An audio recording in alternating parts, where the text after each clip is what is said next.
This is a Flying Cow production. Book 1, Water. Book 2, Earth. Book 3, Fire. Long ago, Nickelodeon introduced a series called Avatar: The Last Airbender. It combined great anime-style animation, strong storytelling, heart, and humor. It was great, and everyone that saw it loved it. Until one day, a terrible movie came out which everyone hated. But my co-host Loren Collins knows none of this because he's never seen the show. And that's why we are watching every episode of Avatar: The Last Airbender, because I believe this could be Loren's new favorite show. Or at least top 20.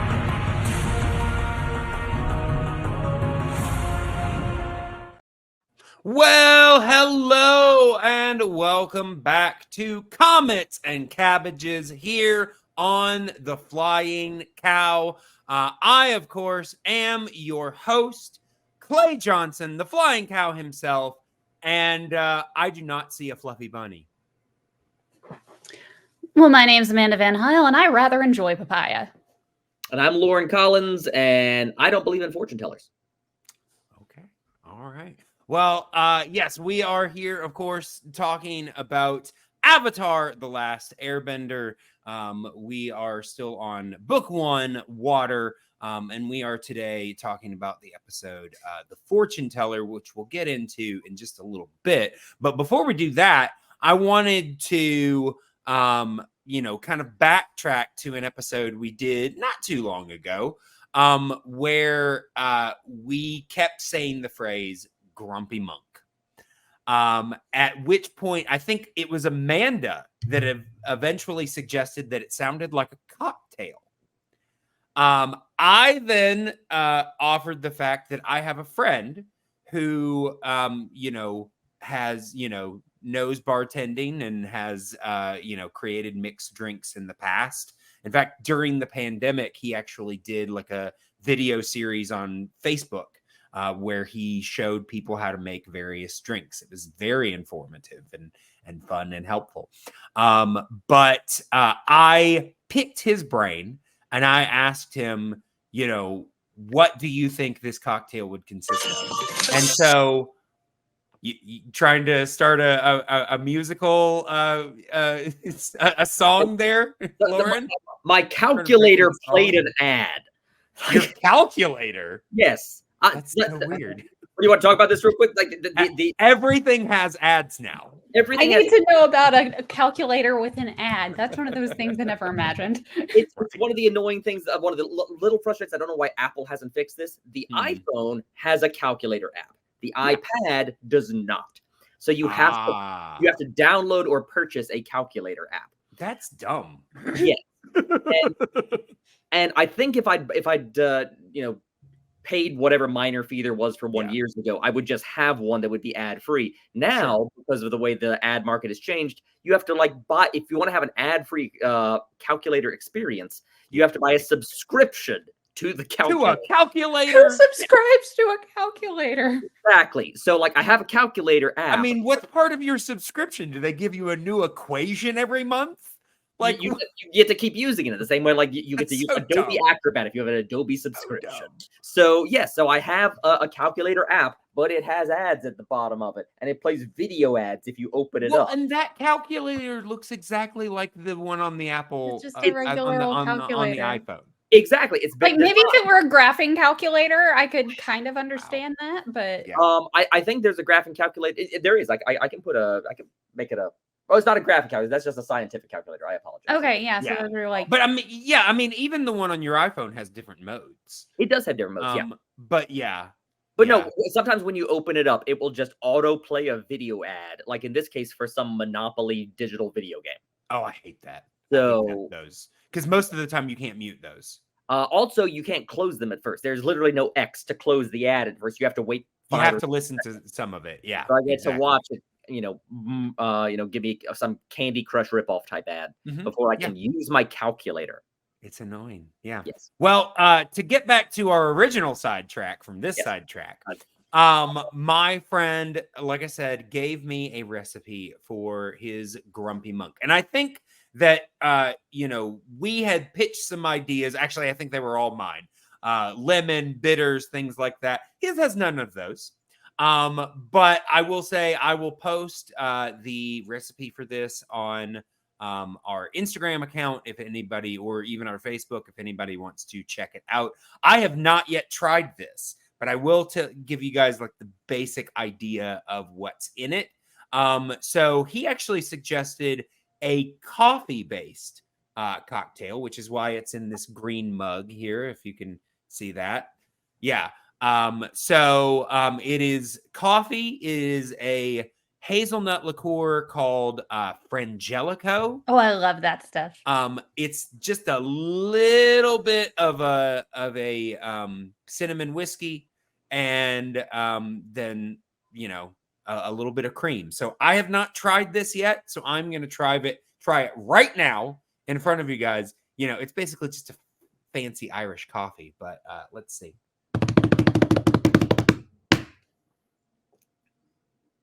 Pretty good. Okay, that sounds really yummy. It's not as warm as it was because it's been sitting on my desk for the last little bit while we were getting this prepped. But it still tastes pretty good. Yeah, and I had to use Fireball because it's the only cinnamon whiskey that I own, even though I have not had Fireball since it made me sick several years ago.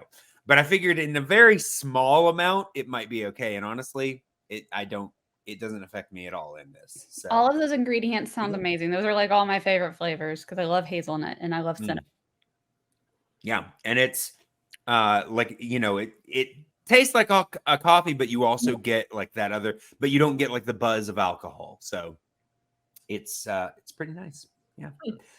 But yeah. Is it the sort of thing you can see yourself drinking in the future? I mean, I hope so, because I had to buy a whole like a tall thing of coffee, and this did not make all of that. So I've got plenty. I could make more. Reminds me of the time I tried making butterbeer. Oh yeah. And the recipe involved A&W cream soda. So I had to buy a 12 pack of A&W cream soda. Yeah. And then very quickly realized like this isn't very good.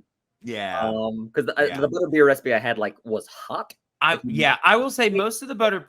I mean, yeah, I think it's supposed to be. It's supposed to be hot, but I'm not saying it's wrong, but yeah, that did not make it good. Sure, I will say most of the butter beer recipes that I've had taste remarkably like a butterscotch custard I made for Thanksgiving. Yeah, so might as well just eat that. It's really good. Yeah. I've had butterbeer at Universal, and it was good. I'm going to assume the official stuff's better because when I made it at a friend's watch party, we had just a few sips of it, just like, no, that's enough. It was sweet. It just tasted like a frozen cream soda is really what it tasted like. That sounds better. Also, frozen cream soda sounds better than piping hot. Oh, yeah, that sounds awful. Yeah. All right. Well, let us go ahead and let us get into this episode. So yes, we are talking today about the episode entitled The Fortuneteller, which was the 14th episode aired. It was directed by Dave Filoni and written by Aaron Ehasz and John O'Brien. First aired September 23rd, 2005. I gave Loren specific instructions before we got in here because I did not want to know any idea of what he thought of this episode until now, because Amanda and we're going to play a game. Okay. So Amanda. Yes. Based on what you know of how Loren has rated these episodes so far, did Loren love this episode, or did he hate it? Loren is going to be closer to the, oh my gosh, why does this episode exist? I agree. I think that, I mean, he might be somewhere more like maybe not so passionate about I think it. we'll but- accept that there are some funny moments. We'll be like, Sure. oh, this is a kid's show. Right. But I think, overall, his overall thoughts of this are going to be more negative than positive. So we're both kind of thinking the same thing. So, Loren, overall, if you had to say one or the other, did you love this episode or did you hate it? Okay. If you're gonna pigeonhole me like this, like I said, it might be you might be like closer to neutral, but I'm thinking, are you more positive than negative or negative than positive? Yeah. And I do appreciate playing this game too. Especially with an episode like this. Well, for an episode like this, yes, especially. Because again, if it has to be one or the other, I would have to say this is my favorite episode of this show so far. Seriously? Wow! Did not see that coming. I didn't either. Yes. Okay. Wow. All right. So, in the past, you have been more negative about the sillier episodes. Yes. Which is why I think Amanda and I both assumed that you would not like this. But apparently this episode kind of hit the type of silliness that you are looking for. Well, partly. I appreciated the silliness and the comedy that it was doing. Sure. I will confess, the thing that really pushed this past the goal line for me, that as it was going on, I realized I'm really engaged in this. This is fantastic. Yeah. This episode speaks to me in a very special way that a lot of TV does not. Okay. Which is that, I don't remember if you knew this, Amanda. You probably don't. For a number of years, starting with DragonCon and whatnot, I've been somewhat involved in skeptical circles and whatnot. I wrote a book a decade ago called Bull Spotting: Finding Facts in the Age of Misinformation. It's on Amazon for anyone listening. I'm surprised my husband hasn't read that. That sounds like his sort of thing. Yes, I hope it's great. But yeah, it's about skepticism and critical thinking and pushing back on denialism and conspiracy theories and stuff like that. So watching an episode where they come to a town and there's a fortune teller who is not swindling anyone, but they all believe her, and Sokka's running around trying to tell everybody, it's like, you're not thinking straight. She's not psychic. Yeah. And people just want to live in that comfort and ignore that they're opening themselves up to other risks. Yeah. By not thinking critically about the fortune she's giving them. No, this is just this speaks to me in a way that I did not expect a random comedy episode of Avatar to. All right. Well, That's there you go. awesome. Yeah.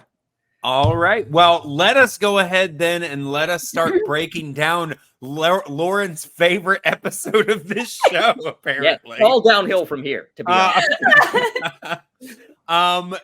So this episode, starts with Aang and Katara and Sokka kind of in the woods. I guess they most of the time they're just kind of camping out in the woods when they sleep.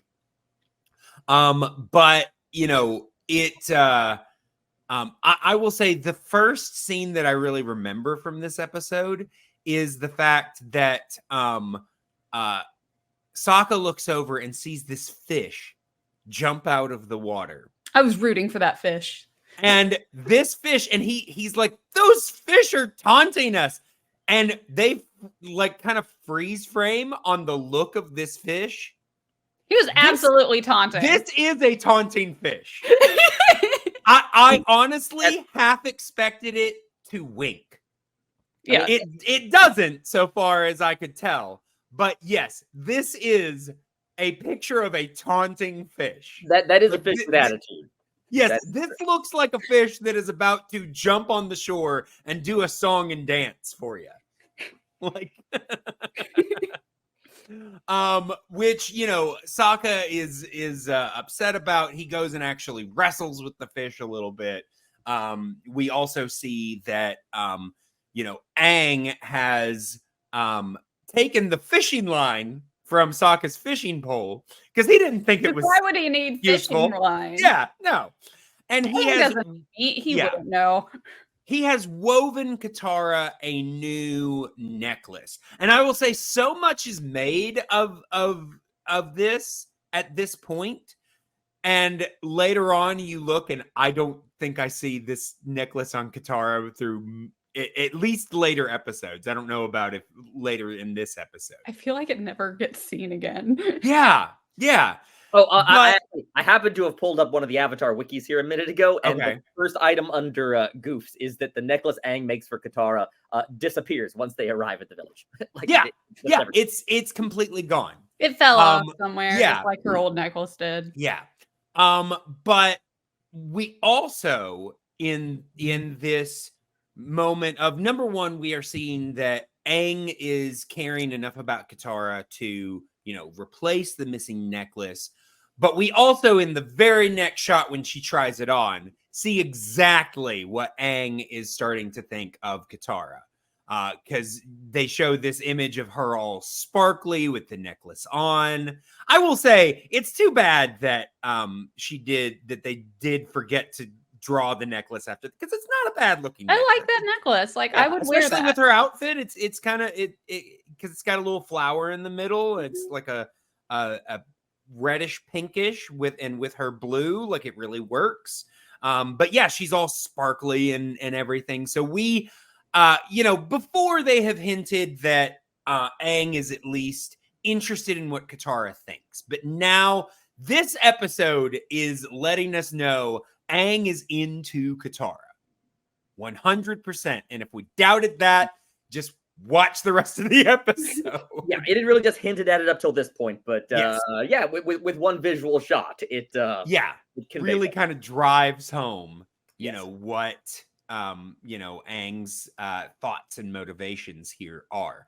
But not long after this, they hear a man that they believe is in distress being attacked by a platypus bear. Yes. Which was a great moment. But Do we get more platypus bears in the future? Because I do love the notion of a platypus bear. I think we do get. I know they at least get one mentioned more. in the future. Yeah. I think we get at least one more later on. But yeah, there is a platypus bear that looks like he is about to attack this man, but this man seems completely unfazed. I will say though, this man also has very quick reflexes and is able to sidestep all of this bear's attacks. So I think that also might be part of why this man is not all that concerned, because He knows how to step off the line. yeah, he knows how to, kind of evade this bear, but they discover later on that the main reason, at least that the man cites for not worrying about this platypus bear, is that he was told by the fortuneteller in his village, Aunt Wu, that he would not run into any danger along his way. Which Sokka brings up the fact, but you did. You were almost mauled by a platypus bear. To which the man responds, but I wasn't. Can't argue with that logic. Yeah. I mean, and that is, as Loren mentioned, in his earlier explanation of the episode, that is kind of the logic that everybody uses. Even when Aunt Wu is kind of wrong, ultimately they're like, yeah, but the thing that she said wasn't going to happen ultimately didn't happen. So she was right. Yes. Which is what you see all the time with people with magical thinking. Yeah. It's just that circular logic. And it's yes, just exactly. But it only didn't happen because we stopped it from happening. Yes, exactly. But it didn't happen, right? The world is going to end unless we conduct the ceremony. Well, obviously it didn't end. Of course not. Yeah. Because we conducted the ceremony. That's why. Right. Yeah. Yes, that's the reason. Yes. Not just because, it wasn't going to end in the the first sun place. was not going to explode. Right. Yes. Exactly. But yeah, so favorite visual gag in that entire bit, by the way, was when the platypus bear dropped an egg, just a giant egg. yeah, that was great. Yeah, which Sokka picks up, and you assume that Sokka is going to, have just a mighty feast, meal with this. Yeah, unfortunately, in the parting of the man from our from Aang and the gang, yes, it starts raining, and he has given them an umbrella, and of course, Aang and Katara conclude, oh well, this fortune teller must know what she's doing. And Sokka's like, no, it's been gray skies all day. Of course, it's which basically starts a series of events through which progress throughout this episode, where Sokka continues to cause his own anguish because it is raining, and he refuses to admit that there might be something to this fortune teller. At least the way Katara puts it, he's not allowed under the umbrella. Does Katara even need an umbrella? Because she's a waterbender. She should be able to bend the water away from her. We actually do see her do that until she goes under the. I think it's just, she can do that, but I'm sure that she has to expend some energy to do that. If she can just stand under an umbrella next to Aang, which I'm sure he doesn't mind, easier. True.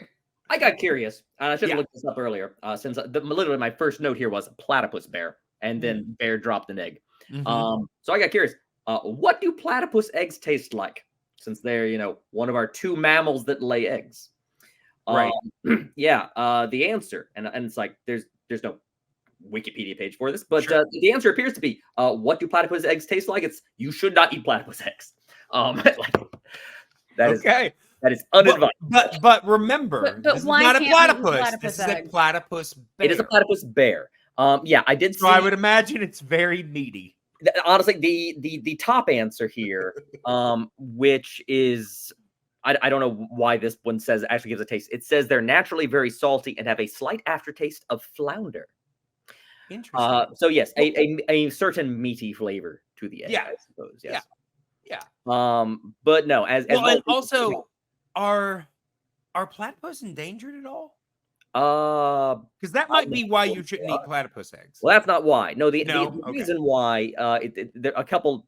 I can't find a solid answer on this, but the general reasons people are expressing are one, platypuses apparently eat meat, which other birds whose eggs we eat are all they're all and so they eat bugs though, but they do eat bugs, but apparently you don't necessarily want to eat the eggs of something that's been eating meat. I don't know. Also, platypuses have a certain amount of venom. That's what I was about to ask, because I know they have a venomous gland. Yeah, so I wasn't sure if it passed on to the egg or not. That sounds like it would be just like I said, generally a bad idea. I wonder if a platypus bear has the venom gland. I would guess not. Yeah, I mean, like here I have like a random blog spot page that says the platypus is poisonous, so it's not edible. But there you go. Well, there you go. Yeah. So I guess it's a good thing that Sokka drops the egg on his head. Yes. At which point I was like, well, at least you can use the shell as an umbrella. That's true. But yeah, so they arrive at the village, and they are immediately told that they are expected by Aunt Wu, and basically brought into Aunt Wu's kind of waiting room. And at which point we are then introduced to a character who I believe is Aunt Wu's assistant. The character of now she says the name Mang. Now, as Loren has often lamented, the way that these names are pronounced are not always correct. This name is spelt Meng. Now, I will say the only experience I have with a name spelled exactly the same way was a professional wrestler named Ming. But they spelled it exactly the same way, Meng. I mean, they make the point specifically of saying, oh, Mang, Aang, our names rhyme kind of thing. I don't know. I will say, I think with some of these names, I don't know if maybe the creators had anything to do with how these names were actual, or even the writers had anything to do with how they're said. Sometimes the person who decides how something is pronounced is the actor themselves, because they're never corrected. Like, I'm a Doctor Who fan, and there is kind of a story in fan lore that there's a species of aliens called the Sontarans, and they are called the Sontarans because the first person to play a Sontaran called them Sontarans. Apparently, the guy who wrote it intended it to be pronounced Saunterans, which is how a lot of people, when they first look at it, say it. But the guy who did it first was Australian. He said Sontarans. They're Sontarans. That's locked it in. Yes. Yeah. So honestly, Loren, that might be the reason for your frustration. It might have nothing to do with the creators or the writers. It might just be the actors who called Aang. And that's Yeah. And I will say there's going to be one coming up in season 2 that honestly frustrates me even more if you look at the way the name is spelled. Yep. But we'll get to that. We'll get to that later. But yeah, a podcast literally yesterday with one of the writers for American Dad, talking about that. I don't know if you've seen the American Dad. Patrick Stewart is a recurring character. Yeah. And when he realized that, like, if you write a character in, like, you as the writer have to then be there during the recording if you need to correct anything. And he, after doing this once, apparently felt almost pressured to like stop writing Patrick Stewart into stuff because he feels very awkward telling Patrick Stewart how to do something. Yeah. Like, yeah. Because who are you to tell Patrick Stewart that he's wrong? Yeah, I need to do another take on that. That wasn't the right way. Yeah, Sir Patrick. Right. Yeah.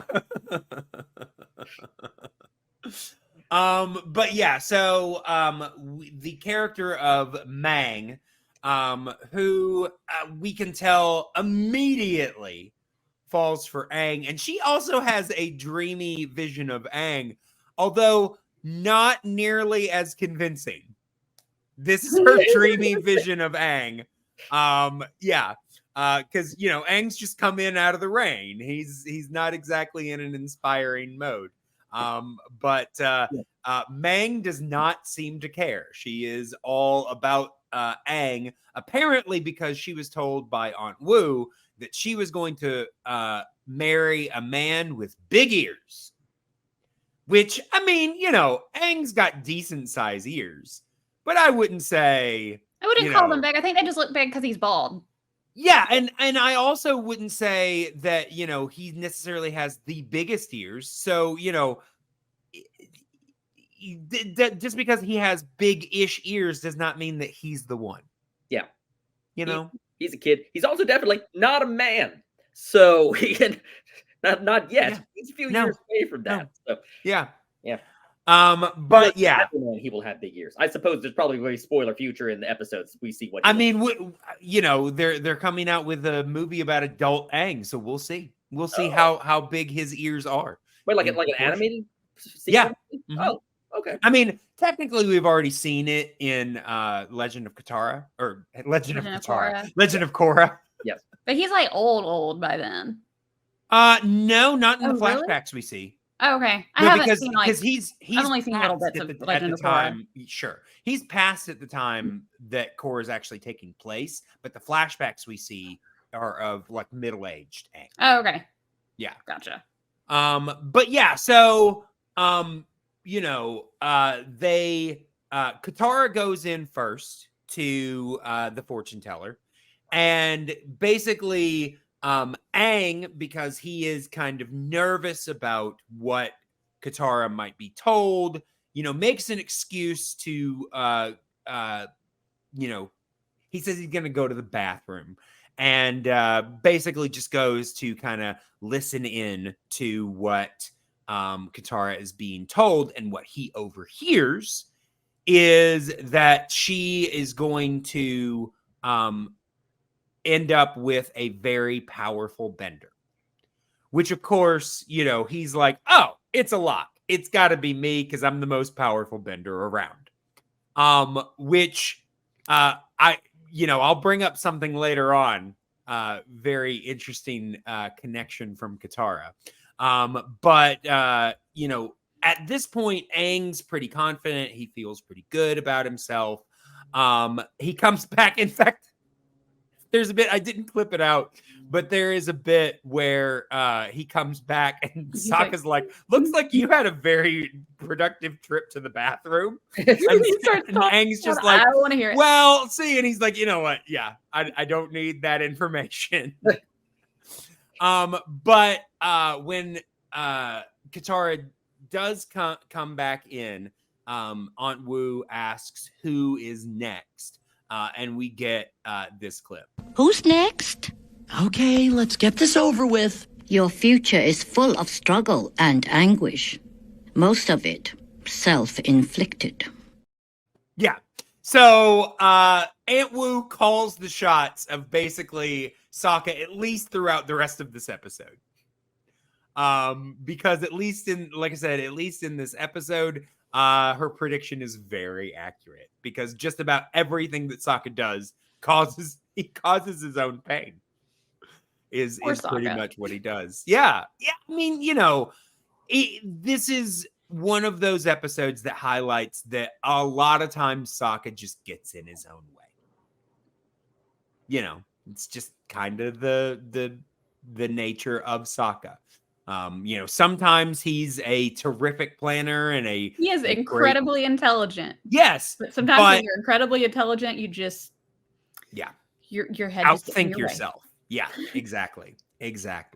But yeah, so I will say I haven't yet this is what Aunt Wu looks like. For anybody that is not watching the video, we will post all of our stills on the Instagram page and probably Facebook. But yeah, so at this point, then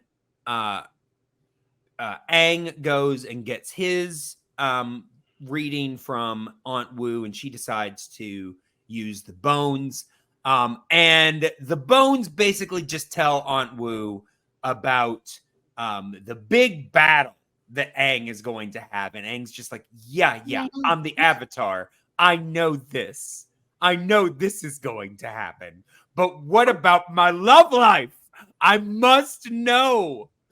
And Aunt Wu's just like, oh, I didn't think you'd be interested in that. But, there's a little bit of bone here that says trust your heart and you're good. Which, I mean, we can tell, of course, she's just using to, make him feel good. Yeah. But she doesn't really see anything about that. At which point I do want to ask the question, like, what do you guys think about Aunt Wu? We do know that it's brought up later in the episode, and Loren, you kind of already brought up, she's not necessarily swindling these people because she's not charging them. No. Although I will say, because of the way that the town relies on her, I bet you Aunt Wu does not have to pay for anything. I never get the sense of how the economy works in these small towns, but yeah, I mean, she clearly holds a position of prestige in this town. Absolutely, she's well regarded and respected, and taken care of. I'm sure. Right. I feel like it's kind of like a barter system with Aunt Wu. So she doesn't have to. She might not have to pay for anything, but that's just because everybody loves her. Yeah, you're right. Barter system. So like, she gives someone a fortune, they give her, a meal or whatever. Right. But yeah. She's not really giving them anything of merit. Value. Sure. So you could say that basically her payment is kind of room and board in this village. But would you guys say, is Aunt Wu, do you think that she has like a genuine talent, or is she just really good at kind of the way, some, people of this ilk are just really good at telling people the obvious things? I think she's just, sort of your standard kind of John Edwards, doing cold readings and occasionally hot readings, just, like a tarot card reader or, a downtown psychic, just giving you vague enough stuff or things that can't actually pay off. Right. What was it? Miss Cleo. Do you remember Miss Cleo? Oh, yeah. Yeah. Didn't she like end up with bankruptcy or something like that? Something like that. Yeah, exactly. Arrested for fraud or something. I think it turned out even the accent was fake for Miss Cleo. Yeah. Basically, she's just the Miss Cleo of the village. She gives vague enough predictions when it's valuable. She can give obvious ones when it's reasonable. Sure. Or she can give ones like we hear Sokka tell that one guy, ask him later. It's like, what did Miss Wu tell you? Aunt Wu tell you? It's like, I will meet my wife when I'm wearing red shoes. How often do you wear them? Every day. Then, of course, if you ever meet someone, you're going to. Yeah. So she can give self-fulfilling stuff. Sure. She's talented in that way, but no obviously real psychic ability. Okay. Amanda, do you have the same take, or do you think that she's got a little bit more power than that? I think she's got like maybe a little, because like with the bones thing, sure, there's no way she would have known that, like unless she just knew that he was the Avatar, and like we saw that physical reaction with the bones and everything. Right. I think, honestly, Aang's prediction to me is the one that makes me think she's doing the most obvious stuff. Yeah. But again, it's like, that one's so obvious that, of course, sure. Yes. Yeah. That's fair. Yeah.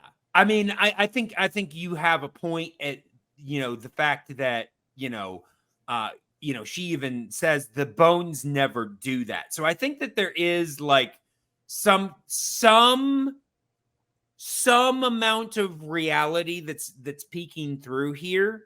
I don't think that she's 100% a fraud, but I also think that she's very good at just reading people and telling them what they want to hear and telling them the things that, as Loren said, can't be proven wrong.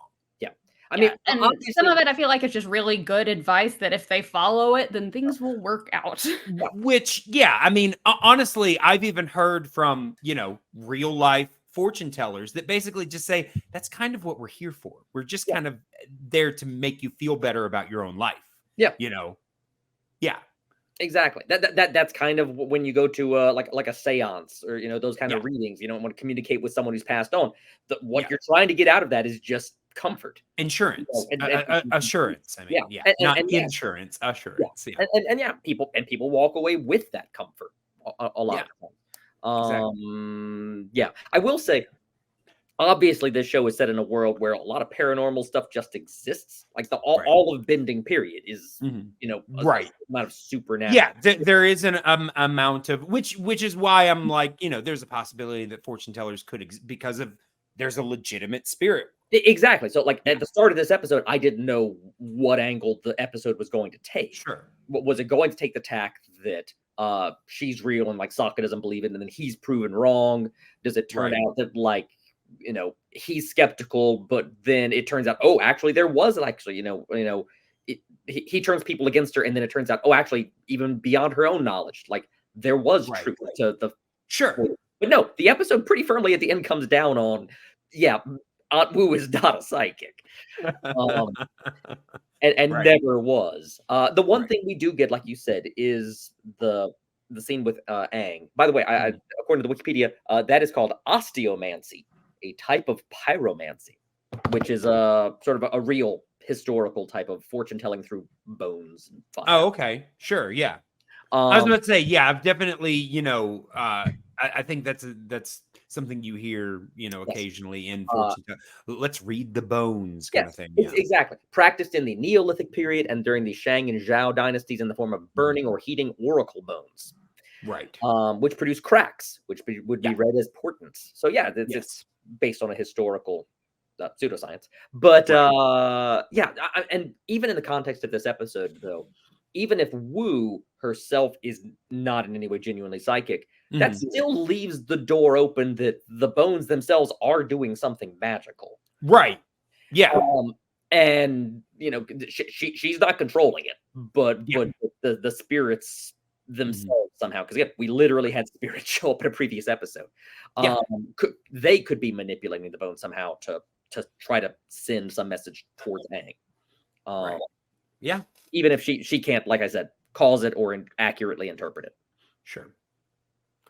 All right. Well, yeah. So, Aang gets his reading. We see later on that Katara keeps going back for readings because she is just, really interested in this really powerful bender that she's going to encounter. Aang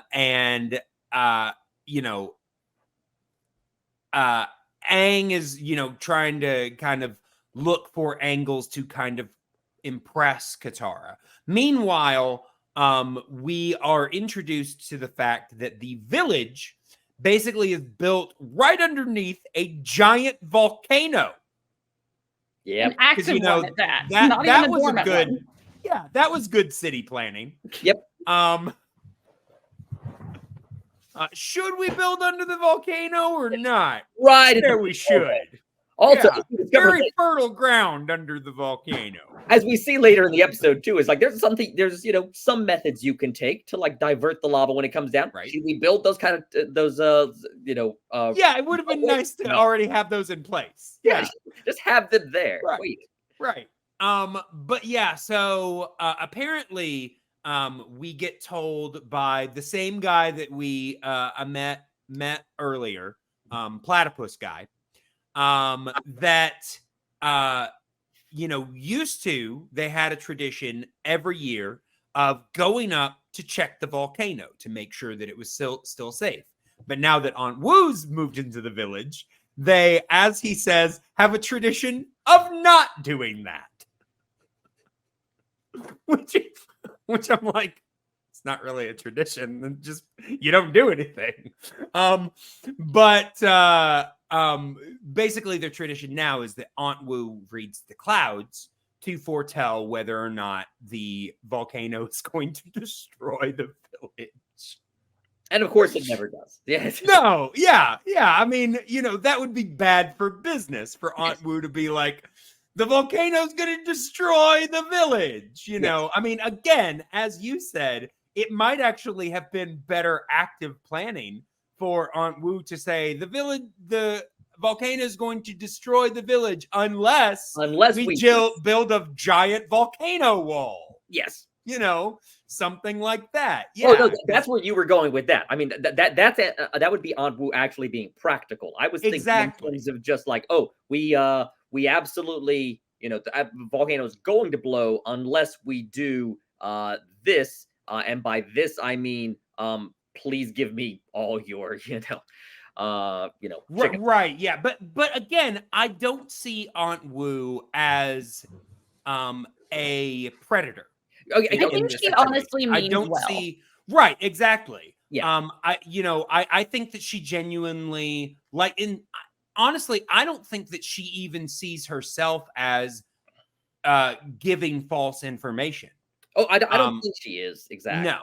I think that she's, how much she believes of her own abilities, I don't know. But I do think that she believes that she's giving them good advice, good information, and means well. Well, a lot of like her predictions and everything, like looking at the clouds. I mean, she's like looking at the book. So it's like she's just interpreting what somebody else told her. She's just translating is all she's doing. Right. Well, and honestly, that's really the type of fortune telling that we see her doing, is reading things. She never purports to be a psychic. True. She is more reading signs. She just knows how to translate. Right. Right. But that's true of most fortune telling, whether it's tarot cards or Sure. reading lines in your hand, Right. Right. Right. Phrenology, measuring. Right. Exactly. Yeah. I mean, obviously, there are those who do purport to be psychics who have the ability to just envision the future. But yes, there are also, as you say, tarot readers and things like that just read signs. The shrewder thing to do, and this was the better example of me trying to self-enrich herself. Right. Would be whether she insisted like, oh, the volcano is always at risk of going to blow every year, but unless we perform this ritual, and then if the volcano doesn't blow, the ritual worked, obviously, and then if the volcano does get active, obviously someone didn't do the ritual right. Right. Again, Which causes me to believe that she has somewhat of a belief in her abilities, because she puts no measures in place in case she's wrong. Yeah, I think she does have to believe it, because if she's just being a con artist here and telling people, don't check the volcano, it's fine, she's actively harming these people. Stupid. Yes, exactly. Yeah. She is putting them at risk for no reason. Yeah. And the fact that she gets a happy ending to this after doing that, no. It makes it helpful that the book is there, that she's somewhat ignorantly reading the clouds, assuming that everything is fine. She believes it's fine. She's telling them it's fine. And they follow her lead. Because if you give her any more intentionality there, she's a monster. Yeah. Yeah. But yeah, so as I said, she goes and she reads the clouds and she predicts things like, good crops, good year for twins, which I was like, that's random. A good year for twins, and a pair of twins in the crowd are like, yes. And then she says, and the volcano will not destroy the village this year.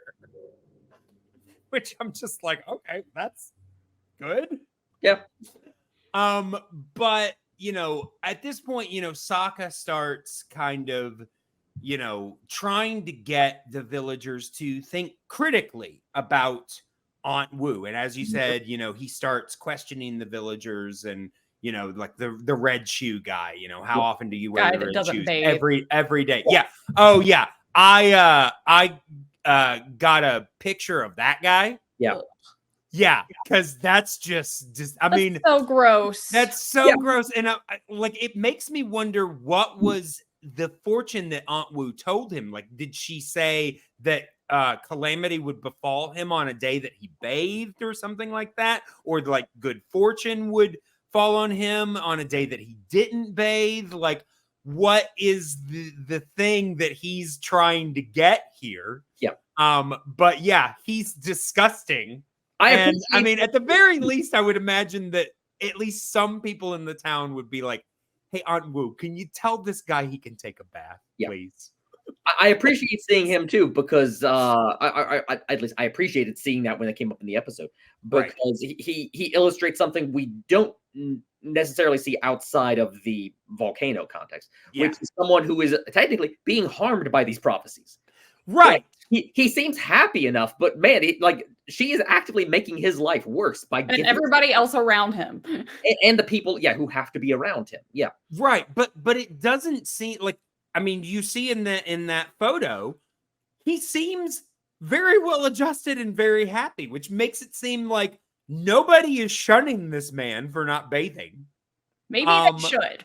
Well, here's the thing. Again, this village, as we pointed out, has absolute faith in Aunt Wu. Yeah. So when they hear that he's not bathing because Aunt Wu told him to, or told him not to for whatever reason, whatever the reason is, they are, embracing that. So I would imagine that he's not losing friends because they believe that however unpleasant it is to be around him, he's doing it for the right reasons. Yeah, so they're probably like, "Good for you! Yeah, they're Great job!" They're not treating it as like a failure or character flaw on his part. They think he's doing this for a reason, but that still means he smells around it. Even if they put up with it, he's still making their lives worse. Right. He's well, and still sick a lot more of the time. I was about to say that's another thing. It could also be actively harming his health. Yeah. Because we don't just bathe because it makes it unpleasant to be around us, but also because it's not good hygiene. It's not good for us. Yeah. Exactly.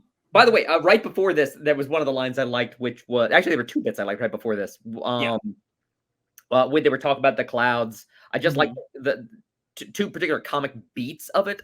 That was one of the reasons I think y'all thought I was going to dislike this as a comic episode. I thought the comedy was executed really well a lot of this episode too. So when you had lines like what's the fluffy bunny cloud, it's like yes. The fluffy bunny cloud portends doom and doom. Yes. Yeah. No, that one was good. That was my reference at the beginning of the episode. Yes. Yeah. And also then when Mang tells Aang, it's like, oh, doesn't that would look like a flower? It's like, shut up. Doesn't that would look like a flower? Katara, yeah. He repeats that was really good. Yes. Yeah. But yeah, so I like seeing Sokka, try to get people to turn the light on. Right. Yeah. Trying to promote practicality. Yeah. Yeah. And they're just not into it. Right. Right. But at a certain point, Aang, like I said, is trying to just kind of stir up some interest in Katara. I will say, we do actually see him try to confess his feelings for Katara, which is like I had forgotten that he tried to do that in this episode because later on we'll see that he is not actively not doing that. But so I was really surprised that he did that in this episode. Like I said, the first time that they're really adamant about the way that he feels, but Katara's not listening to him. So then he tries, Sokka tells him to be aloof. Of course, Sokka thinks that the girl he's talking about is Mang, not his own sister. Because Sokka is oblivious to certain things. But Mang like 8 years old or something like that. I was about to say, I mean, I do believe she's probably a little bit younger than Aang, but I would say 10 or 11. It's age appropriate for him. It's fine. Yeah. Yeah. But like I know Sokka's like encouraging it, but I'm just right. He's missing a tooth. Also, to reiterate the comedy thing, I don't. She's not missing a tooth. That's a gap. Oh, okay. There's a gap between her teeth. Oh, okay. Yeah. To reiterate the comedy thing I said just a second ago, that's solid little farce setup right there. As Aang's describing one thing and Sokka is misinterpreting it. Again, with her in the background of all those shots. Right. It's so to the point where the audience knows exactly what's in Sokka's head, but it's believable that Aang does not. Yeah. But like something out of a Frasier episode, that kind of right. But yeah, so Aang then eventually decides that the aloof thing doesn't work for him, because Aang keeps trying to be aloof, and then Katara is actually aloof. And it just, derails all of that. So Aang instead decides to get her a gift, sees a guy give a girl a panda lily, and it goes very well. So he decides to go get the panda lily, which is, of course, at the top of the volcano, which makes me think, okay, that other guy that gave the girl the panda lily had to go to the top of the volcano to get this. Did he not look down and see the danger in the volcano? Maybe he thought it always looked like that because since they've quit going up there, they're probably like, oh, it always looks this way. Yeah, he doesn't know what a he doesn't necessarily know what it looks like, or does he just like, I guess, even though he sees that, just after he hears Aunt Wu's prediction is just like, oh, well then it's fine. Yeah. Yeah. But I like the latter interpretation there. It's just like, oh, that looks bad, but Aunt Wu said it's She not. says it's okay. Aunt Wu It's okay. says, Okay. yes, absolutely. But yeah, so I mean, because after all, that is what happens when they go back down. They Yeah. say like we just looked at it. The volcano's gonna blow. It's like, no, Aunt Wu said it's not, so we're good. yeah, it's like, you know, in this village they don't play Simon Says. It's Aunt Wu says. Yes. Yes. Yes. If Aunt Wu didn't say it, it's not true. And If Aunt Wu said it, it's fact. and again, part of the reason I love this episode within the way they solve this problem with the townspeople not believing them is to use their sort of gullibility against them. Exactly. Yeah. You know, it's like, fine, if they won't believe us, we will figure out some way to exploit what they do believe to make them do the right thing. Right. Which is a really creative solution to it. Oh, absolutely. And honestly, I mean, that kind of brings us to the next point. So, you know, like I said, Aang and Sokka discover that, you know, there is a legitimate issue at the volcano.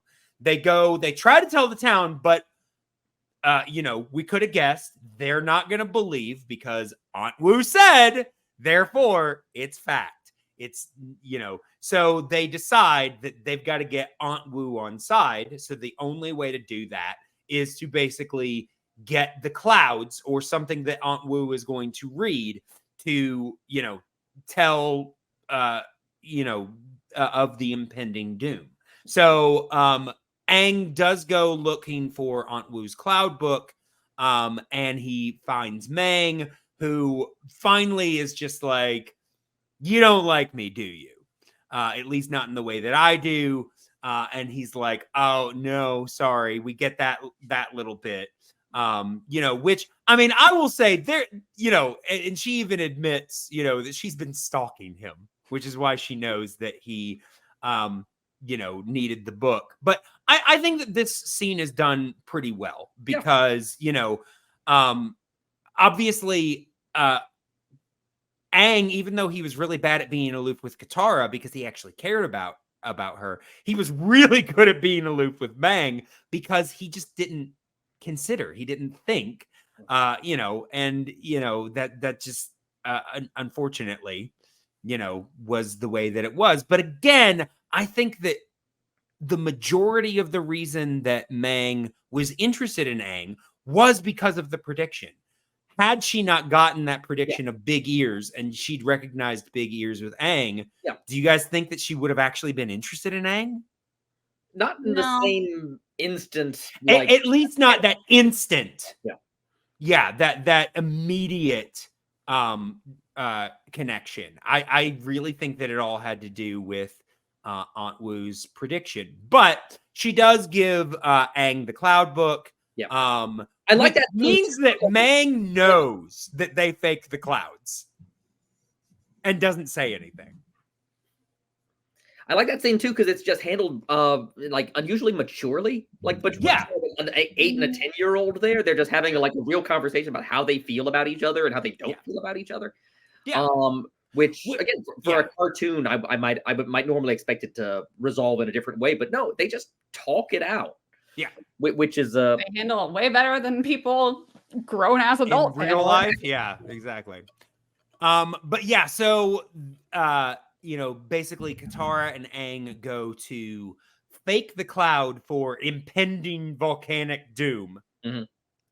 And eventually we get to see the cloud of impending volcanic doom. And apparently the cloud for impending volcanic doom is just the dark mark.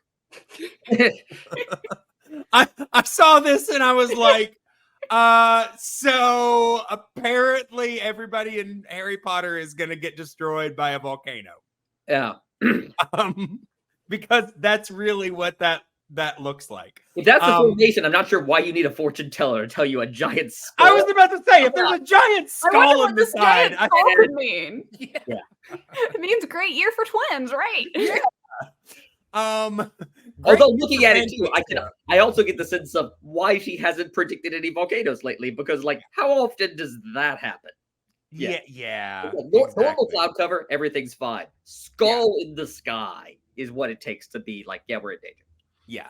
But as predicted, hey, maybe Aang and the gang are fortune tellers. But as predicted, getting Aunt Wu on side does the trick. The entire village bands together, and they, at Sokka's urging, even though Sokka's been the person that they don't believe, they listen to him when it comes to this planning. But basically, his plan is to build a giant trench around the city to catch the lava, which, does the job for the most part, but there's a lot of lava. So eventually, Aang has to step in and use his bending to basically build a giant igneous rock formation wall around the town, which honestly looks really cool. Yeah. I think had they just done that to begin with, they would have been in good shape. But yeah, builds this giant thing, saves the town, and at which point Sokka points out, wow, you don't always think about it. Sometimes you forget that guy is a real powerful bender. At which point Katara does a double take and she's like, what did you say? And he's like, he's a really powerful bender. And I'm just like, because obviously when Aang heard that, he was his own first thought. He was like, of course it's me. Katara did not even consider Aang, apparently, because we see that realization on her face. Oh, yeah, I guess you're right. The Avatar is a really powerful bender. That's why I've been traveling with for 2 months. The whole time. The world is a really powerful guy. Yeah. I would say too. Something I really liked about that scene is as they're digging the trench. I also didn't realize there were any earthbenders around until they're like suddenly using their powers to dig the trench, which like efficient way to do it. Right. Right. I mean, I will say at this point, if we're not specifically at a pole or in the Fire Nation, you can assume that they're in an Earth Kingdom village of some type. Yeah, I've come to realize that. It's something that I think I might have said this before. As much as I'll divert for a second into something that I dislike, is that for a show that sets up like 4 different types of nations and then just like, everything we're just going to travel through is Earth. Just, Well, I will say if you look at, number one, we're taking the Fire Nation off the playing field because they're the bad guys. Because they're the bad guys. Exactly. Right. The Air Nation is out. But the thing is, they're all gone. And I guess that has to be the premise of the show when he's the last airbender, at least at the start of the show. But it just feels like it limits your opportunities to do certain stuff. If at the start of the show, you suddenly take air and water off the table. Right. But I will say also, if you look at the map of which, I can put in here,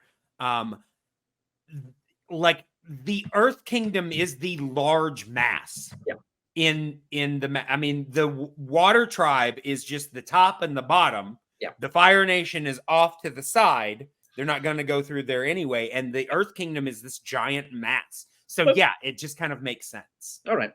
Anyhow, what I was saying is as they're building the trench, even as they're doing it, I'm thinking to myself, like, it's not super deep. They're really sort of trusting how much lava is going to come down this volcano. Yeah. And sure enough, it's not deep enough. Like, it doesn't actually do the job.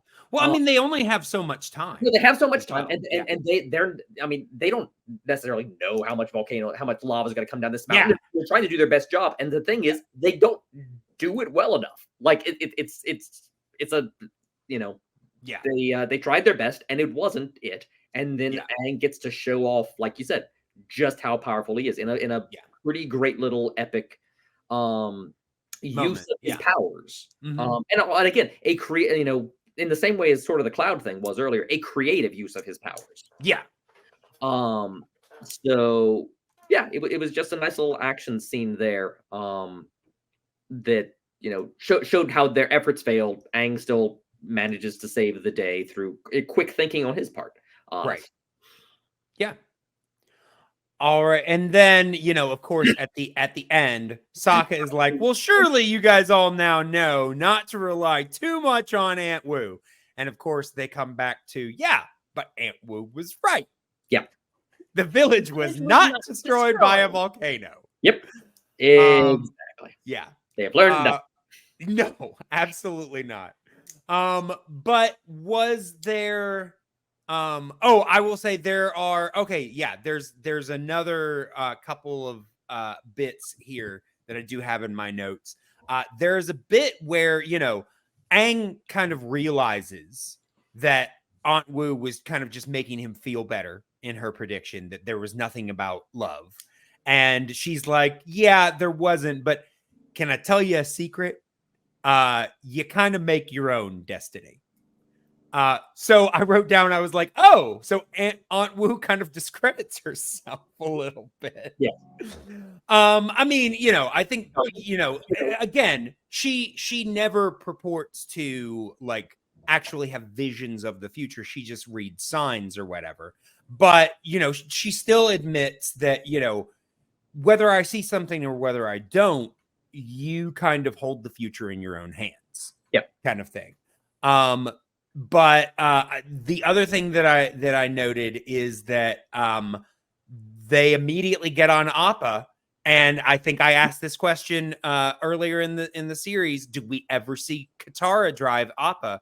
And the answer is yes, we do, because Katara is driving Appa. They all just jump on board, and Katara is driving. I think part of that though was to set up the very last line of the episode, which is Katara saying goodbye to Mang, and Mang saying goodbye, and then responding, Lucy. Yes. Which I'm just like, okay. Like, I get that Mang secretly like harbors a grudge against Katara, but I'm never a big, a big fan of any sort of, for lack of a better word, slut shaming, because really that's what floozy means. It's another term for a loose woman, and I don't think that we could categorize Katara in any way as a loose woman. I think that's what makes it funny, though. That's what makes it funny. Ming's just mad at her. Yeah. For the wrong reasons and whatnot. Something we hadn't touched on, but we hadn't touched as much on Katara here, which is fine because I wanted to make this point. One of the things I liked about this episode was it gave some work, some arcs, and I have much for each of our three leads here. Sure. Which were pretty grounded in what we've seen from them before. They each gave them something unique to do. Right. So for the first time, we really get Aang's crush on Katara developed. Yes. And we see him trying to pursue this in a different way. Get like you said, getting advice from Sokka that doesn't pay off. No. I'm like, I'm sorry. Really? Sokka is your best example. Who else is he gonna go? He doesn't know anyone else here. Like, who he's gonna go to the smelly guy who doesn't bathe? Go to the guy with the panda lily. Yeah, true. Yeah. The guy who was trying to get attacked by a platypus bear. Yeah. So Aang has that nice little arc, and like I said earlier, it sort of climaxes between him and the side conflict he has, relationship he has with Mang. Has a nice little mature conversation there. There's change by the end of that, where Katara realizes not necessarily that she has feelings for Aang, but that she could. Right. She kind of realizes, oh, that could have been about Aang, but she doesn't like Mang just be like, oh, I love him. She's exactly. Like, oh, I didn't even think of him as a possibility, but I guess he is. Because the arc for Katara through this entire episode has been that whereas Sokka is historically kind of just grounded and practical. Right. And so he walks into this town and he sees a fortune teller and he's immediately skeptical of like, this is a fraud. Like all you people are gullible. You should not believe this woman. Right. Katara keeps going back to the point that she's banned. Yeah, Katara keeps going back so much it's annoying Aunt Wu. Because we've seen this before. Sokka's a little more practical and grounded. Katara is a little more fanciful. She's a little more romantic in her thinking. And so when she's presented with someone who can give her all this information, she's all about belief. She is all about hope. Yes, hope is the overriding description of Katara. And so if Aunt Wu can, seemingly give her answers to some of this kind of stuff, she doesn't want to stop getting it. She becomes, she's almost an addict there. Like Aunt Wu has to cut her off. Yeah. And so each of them get those sort of different but interconnected arcs for this episode. Yeah. And made good use of all of them here. Which part of what made it an effective episode for me. All right. Is there anything else that you guys want to discuss before we move into our segments here? I can't think of anything. If I think of anything, I'll just work it into my answer somehow. There you go. All right. Well, then let us go ahead and let us get right into our segments. And we are going to start with our My Cabbages moment. My Cabbages! Which is, of course, the moment in the episode that was our favorite or most interesting scene of the episode. Loren, I'm going to start with you, seeing as how you enjoyed this episode so much. What was your favorite? What was your My Cabbages moment for this episode? I suppose it would just be the sequence of events of Sokka going around trying to talk reason into these people. Right. Starting with the fluffy bunny cloud bit. And then going up through his other conversations. I just liked seeing Sokka take that active interest in trying to work through these people, and again watching them respond exactly how I expect people to, who were under that sort of belief system to respond. Yeah. So, how about Amanda? What about you, Amanda? Aang calling Katara floozy at the end. So funny. Wow. Okay. I mean, I will say, as much as I don't like the idea of it, floozy is a funny word.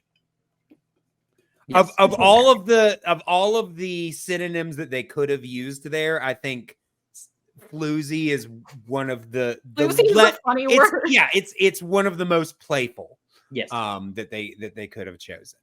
All right. So for mine, I also kind of liked the circular logic of this town. So I think one of my favorite moments of that was the guy kind of being like, every year we used to go up to the volcano and check. It was a tradition. Now we have a tradition of not doing that. It's just like, okay. But just that kind of overall feeling of just this self-assuredness that's really not there's no real reason for it, but they are completely self-assured. I will say, kind of honorable mention, I really enjoyed the sequence of Aang kind of building the volcano wall. Yes. That was really cool. Yeah, that was a good action scene. Nice enough animation to convey it, the sort of epicness of it. Yeah, absolutely.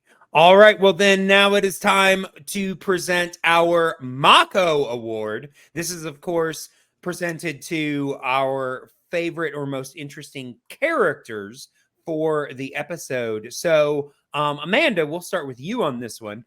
Who gets your Mako Award? I mean, I gotta give it to Aunt Wu. I love her voice. Yeah. I will say I didn't look up the voice actor for Aunt Wu in this. But I looked her up. She's it's Sai Chin is her name. I hope I'm pronouncing that correctly. Apparently she was in like a couple of James Bond movies. Okay. Yeah. I was about to say she had a voice that was like somewhat familiar. At first I thought it sounded almost like Eartha Kitt, and so that's who I thought it was at first. Sure. And then so I had to look it up. Yeah. I mean, it definitely has that kind of playful quality to it. Yeah. So she was in Casino Royale, the new Casino Royale. Yeah. Oh, okay. Well, there you go. Yeah. I mean, she was definitely an enjoyable character. All right, Loren. I mean, hands down, the James Randi of the Earth Kingdom, whatever we got going on here, Sokka. here in this episode. Okay. Yeah. Going around trying to be the voice of critical thinking and reason for these people and being ignored. No, Sokka was fantastic in this episode. I've never loved him more. Yeah. Mine, I was thinking about just giving it to the whole town playing Aunt Wu Says, basically. But I think if you can distill it to one representative, I think it is Platypus Bear Man.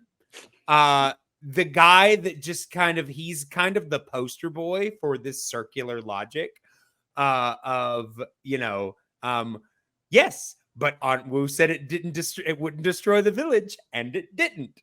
She was right. That, like, it's infuriating because unfortunately there are some very destructive examples of that type of logic in real life. Yes. But in this, it's funny. Yes. By the way, you just say Platypus Man. One of the first shows on the UPN network back in the day was called Platypus Man. Yeah, which is why I changed it to Platypus Bear Man. Platypus Bear. Yes, exactly. Yeah. By the way, a second ago, I should have called Sokka the James Randi of the Water Tribe. So yes. Oh, okay. There you go. Yeah. But yeah, now we are going to go ahead and we are going to rate this episode on the Avatar State Meter. We can, of course, rate this anywhere from 1 to 5, 5 being the best, the show at full power, 1 being the worst. It could deal the show a fatal blow. But Amanda, we're going to start again with you. Where would you rate this episode? I'd probably give it like a 3.75 is where I'm going to put it. All right. I'm gonna concur with you. I'm gonna say around a 3.5. I think that this is a fun episode, but this is definitely not like one of my favorite episodes. I enjoy it. I think it's it's silly enough that I was afraid Loren wasn't gonna like it, obviously, but it is kind of a fun silly. And there are some good bits in it. So 3.5 for me. Loren, you said this is your favorite so far. So I'm interested. What are you giving this episode?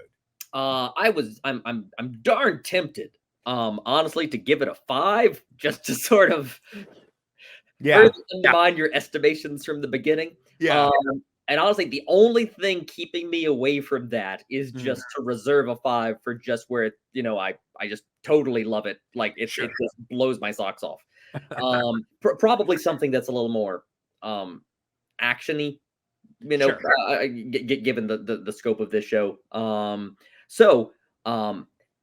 Had we not just introduced a new wrinkle in our scoring system a second ago, I honestly would have gone 5. But since we just introduced the possibility of quarter scores, I will say Amanda started throwing this in. I'm not gonna object. She did. So I'm gonna give. I will go ahead and give it a 4.75. Nice. Wow. Yes. Yeah, that is. I think the highest rating any of us have given so far.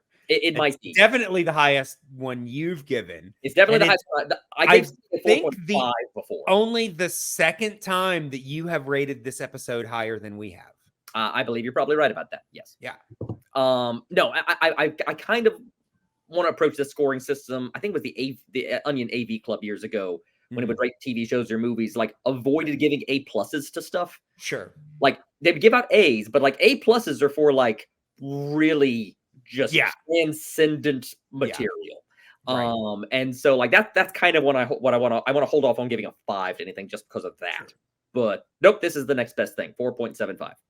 All right. Well, there you go. So it's that time. We want to go ahead and let people know how to get in contact with us. So of course you can contact me at the Flying Cow Pod on Twitter and Instagram. You can also email at theflyingcowpod@gmail.com. Make sure to check out all of our stuff on YouTube. And I will say, if things hold right now, even though I'm on a cheaper platform, my podcast service is actually allowing me the same amount of uploads. So I'm actually going to start uploading the episodes onto the podcast feed. So you will be able to listen to this on our regular podcast feed again. It might take a little bit of time for us to get caught up to where we are, but you should be able to start checking us out there again. And don't forget to check out all of our other things over on the patreon.com/theflyingcow. Yeah, check all of that out there. Laura and Amanda, what do you guys have going on? You can find me on Twitter at Amanda Van Heil. You can also find me on Twitch at Panda Princessa. And then you can also find me hosting the Zelda Universe, Zelda Weekly is the show. I couldn't remember the name of the show that I've been hosting for a decade. Zelda Weekly on Zelda Universe TV. And then I've also been hosting the Shine Sparkers podcast at Shine Sparkers. There you go. You can find me on Twitter at Loren Collins. Because I plugged it earlier, you can find my book, Bull Spotting, Finding Facts in the Age of Misinformation, on Amazon or probably still Barnes & Noble, other places like that. If you check out bullspotting.com, honestly, I still have that. There's not much there other than like a few skeptical articles and research bits I put together. Probably on that website, I should go back. There are a couple of panels I've given at the Skeptic Track at DragonCon. I alluded to DragonCon earlier, where I've talked about various skeptical topics there, where they've uploaded the video footage. One in particular, the first one I did that's up is a number of years ago. I did an hour-long panel on biblical apocrypha and pseudepigrapha, which went over really well, which is all about various ancient books that did not make it in the biblical canon. There you go. But other things like that. Yeah. All right. Well, there you go. But yeah, will of course be back next time talking about the next episode, which is Bato of the Water Tribe.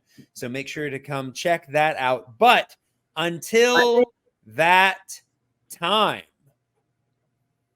Moo.